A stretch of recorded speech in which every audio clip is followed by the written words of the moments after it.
Hey guys, this is Cooking with Kurt. I have my husband Donald here with me today. Hi everybody, how's it going?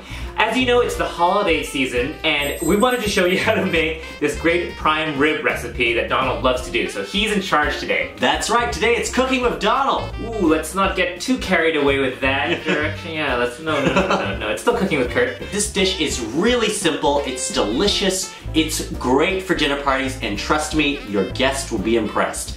To start, preheat your oven to 500 degrees Fahrenheit and take a 5 to 7 pound boneless ribeye roast and let it come to room temperature. Then in a medium-sized bowl, soften 1 cup of butter and mix in 7 cloves of garlic minced, 2 tablespoons of fresh rosemary that's been finely chopped, 2 tablespoons of fresh thyme that's been finely chopped, 2 tablespoons of kosher salt, and 1 teaspoon of ground black pepper.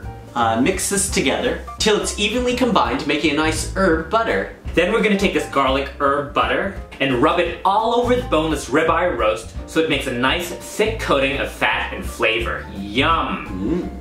Place it on the roasting tray with a rack. And then it's ready to go in the oven. So the rule for making a perfectly medium to medium rare rib roast is to cook it for 5 minutes per pound. So if you have a 5-pounder, put it in the oven for 25 minutes. If you have a 7-pounder, bake it in the oven for 35 minutes. Right. After those 25 to 35 minutes are done, leave the rib roast in the oven for 2 whole hours to let it finish cooking. And it's extremely important to not open the oven door at all. Otherwise the heat will escape and your rib roast won't finish cooking and you'll end up with a really raw to rare prime rib, which we don't want. No. After the 2 hours are done and you've taken the rib roast out of the oven, the next step is to remove the roast from the pan and place it on a chopping board to rest. Then pour the pan drippings into a saucepan over medium heat. Add 2 cups of beef stock, 1 cup of milk, whisk in 3 tablespoons of flour so no lumps form, and 2 teaspoons of fresh thyme. Bring it to a boil and continue whisking it till it's smooth, and allow the sauce to boil for about 5 to 10 minutes or so depending on how thick you want it.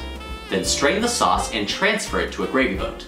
To serve, we're gonna carve the prime rib into 3/4 inch slices. Serve with whatever sides you prefer. We like rosemary garlic mashed potatoes and roasted Brussels sprouts, and drizzle the gravy on top. Yum. Ooh. Thank you guys so much for watching. Please let us know in the comment section below if you're planning to make this prime rib, and if you like this video, don't forget to give us a thumbs up and subscribe to Cooking with Kurt. Aww. Oh wow, that was the first time I let someone else say my signature sign off. It was nice.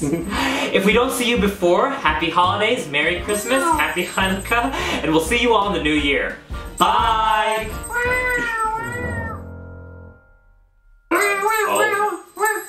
Oh my llama's fighting your cat.